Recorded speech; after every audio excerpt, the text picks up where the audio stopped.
This November 2023 marks the 20th year since the abolition of Section 28. Section 28 was an attempt by Margaret Thatcher and the Tory party to stop the promotion, as they put it, of homosexuality in schools. And this was a response in itself to some of the advances that had been made during the 80s for LGBT plus people. And this caused a huge anger from the right. And they were complaining about the left councils and Ken Livingstone and the GLC's position of giving money to LGBT plus people, but also the very idea that there was something positive to be said in schools and in councils and in everyday life about LGBT plus people. And all this broke out at exactly the same time. So I guess it was that perhaps, I don't know, it was a strange time to be starting to become a teacher as a gay man. So after Margaret Thatcher won her third election victory in 1987, and I think very importantly after the defeat of the miners' strike in 84-85, I think Thatcher started to feel quite powerful and confident to do things like take on issues of equality and start to roll back any of the gains that might have been made, as slim as they were. So around about 86-87, you started to see in the newspapers attacks on these Labour councils. You had made up stories, things where, kind of journalists were saying things like, this council, this left-wing council is trying to ban Bar Black Sheep because it was racist, and things like this. So there was an attack on these sorts of positive things about anti-racism that were happening. These stories were pretty fake. But it built a mood, and there was an anger around that started to be converted into a political will. At the same time, there was 86, 87, 88 was starting to be the height of the HIV/AIDS crisis in Britain. If you look at British social attitudes, in 1987-88, I think only 11% of people said that it was okay to be gay. I mean, I remember coming home from the Bell Club in Pentonville Road one night, and I was attacked, and queer bashing started to increase.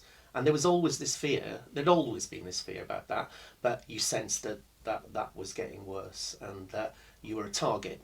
It was an awful thing because at the time, with all the problems around HIV and AIDS, with all the press, with the government against you, it felt like some people didn't want you to exist.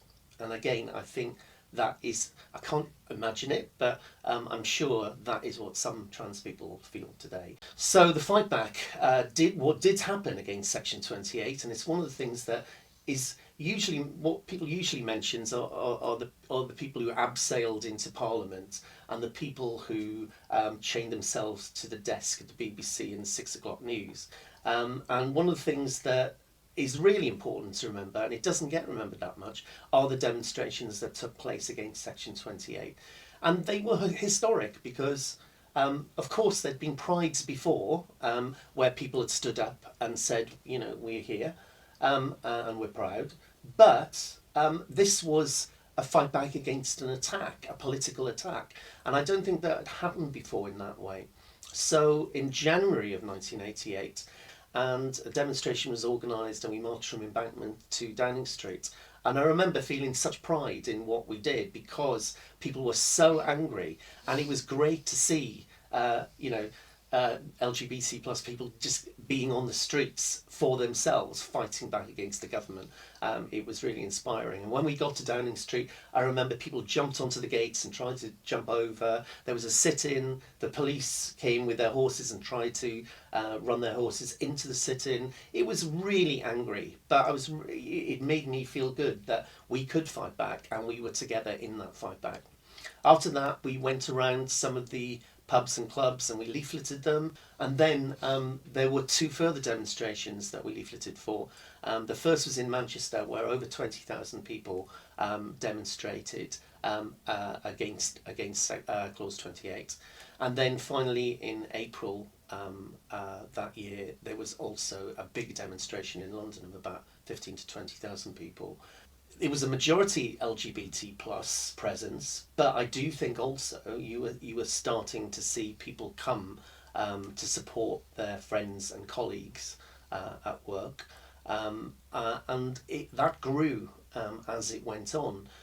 So, from the January to the April, you start to see the demonstrations getting bigger from the original group of activists and their friends, and you're starting to see people coming from other parts of society, especially you're starting to see some people from trade unions, you're starting to see some trade union banners, and you're starting to see, kind of a change in what is happening, because there are more people concerned, there are more people who are worried about what is going on, and more people understanding that there is a situation of total injustice going on. By the end of the 90s, we were starting to do things that mattered. Also, things like Schools Out was established in 1994, and there was this idea that there was a confidence that you could do some things. And the whole effect of Section 28 started to fragment a little bit or have cracks in it, and you could feel that you could actually do something, and who was going to stop you? And you pushed at the door, really, I think. In 1997, then Tony Blair's Labour government ended the years of Thatcherism, but we were totally disappointed in what happened, because in Tony Blair's first term, you'd have thought that an injustice like Section 28 would have been abolished, and yet it wasn't, because they were more concerned about being elected than taking a stand on an issue, or a principled stand on an issue against injustice. So in the first 4 years of Blair's reign, the abolition was shelved, and I think that's absolutely shocking. Section 28 was finally abolished in November 2003, and that was 6 years after Tony Blair and the Labour government was elected. Now, you explained to me why that took so long, and I just think that shows that you can't rely on the Labour Party to deliver on issues like that, even when they say that they are on your side. We can learn the lessons from the past together. I think it's also important that we try to link the struggles, because the government tries, whichever government it is, tries to divide us continually. So when you see someone like Suella Braverman taking the position she does on refugees, and the things she's saying about you can't be a refugee just because you're a woman or you are gay, she is playing the card to divide us all.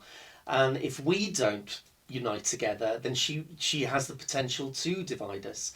And so we link the struggles between fighting back against oppression. So we fight against racism, fight against LGBT plus phobia, fight against sexism, and we link those struggles together.